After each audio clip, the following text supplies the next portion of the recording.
I want you to see, number one, that God sees things in a way that we don't see them. 1 Samuel 16, turn there please for a minute. 1 Samuel 16, verse number 7.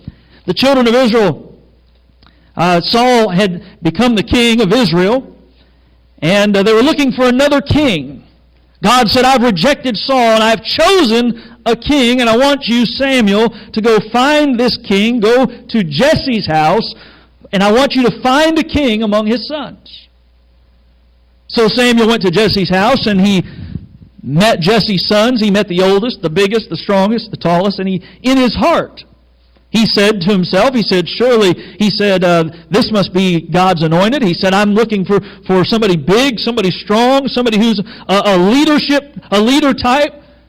And one by one, they came before Samuel, and God said, no, he's not the one. No, he's not the one. No, he's not the one. No, he's not the one. Finally, Samuel said, listen, he said, do you have any more children here besides? Do you have any more sons? Because God sent me to anoint a king here. He said, do you have another son? They said, well, yeah, we do have one more.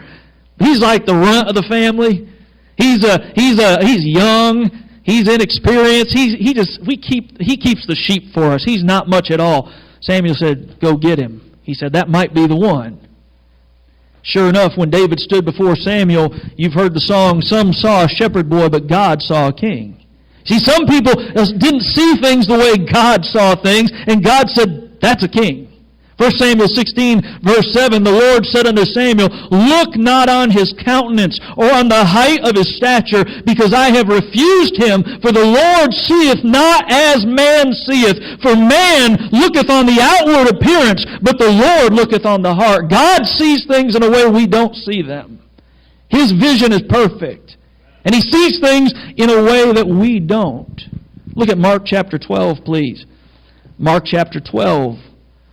God's vision is perfect, and He sees things in a way that man doesn't naturally see them. Look at Mark 12.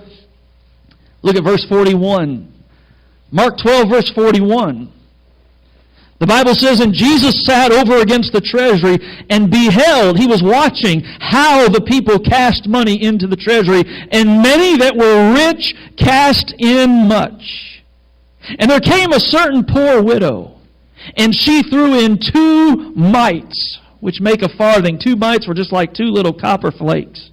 And she threw those in to the treasury, which make a farthing. Verse 43, and He called unto Him His disciples, and saith unto them, verily I say unto you, that this poor widow hath cast more in than all they which have cast into the treasury. Now get the picture. Jesus is here watching the offering. You know, there are still churches where they receive the offering this way. They don't pass the plate. They actually put the plate up here, and everybody walks up front and puts their offering in. And boy, there's some interesting ways people do that. But Jesus is watching people putting money into the treasury, and He's seeing rich folks throwing in a lot of money. And here comes this poor little widow. She reaches in her pocket. She just pulls out 2 little mites, 2 little flakes of copper, and throws them in. And Jesus says, hey, fellas, apostles, disciples, come here. I want to show you something. Oh, what is it, Jesus? I want you to see the biggest giver here. Oh, is it Mr. Big Bucks? Is that who it is? Mr. Deep Pockets? Who is it? I mean, I've seen some people putting in some big offerings. You're telling me there's somebody here that gave more than all of them put together? He said, absolutely. Come here. See that widow woman? Yeah, Jesus, I see her. Didn't she throw in 2 mites? Yeah, she did. Well, Jesus, I'm not real smart, but I think my math's okay. You're telling me that her 2 mites are worth more than all the other offering put together? Jesus said, that's exactly right. Because let me tell you something, I see things differently than you do. And look at verse 44. He said, for all they did cast in of their abundance, but she of her want did cast in all that she had, even all her living. God sees things in a way we don't see them.